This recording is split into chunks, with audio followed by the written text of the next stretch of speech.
নমস্কার বন্ধুরা, এটা দেখতেই পাচ্ছেন একটা বার্থডে ব্লগ। তো এই ব্লগটা হচ্ছে যে আমি অনেক দিন আগেই এডিটিং করে রেখেছি, কিন্তু ভয়েস দেওয়া হয়নি বলে এটা আপনাদের সঙ্গে শেয়ার করতে পারিনি। তো এটা আমার মেয়ের জন্মদিন ছিল।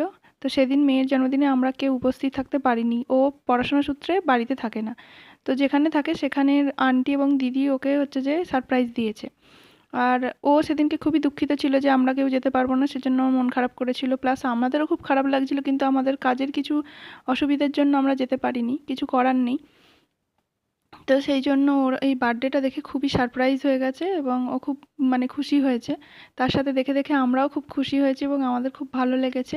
ওনাদের এই যে সহযোগিতা বা ওর প্রতি ভালোবাসা, একটা সারপ্রাইজ দেয়া, এটা আমি সত্যিই কখনো ওনাদের কাছে কৃতজ্ঞ থাকবো, সবসময় ভুলতে পারবো না। খুবই ধন্যবাদ জানাই মন থেকে। আর ওর জন্য এত কিছু করা, তার সাথে সাথে ওরা প্রত্যেকে হচ্ছে যে ওকে ভীষণ ভালোও বাসে। আর এইভাবে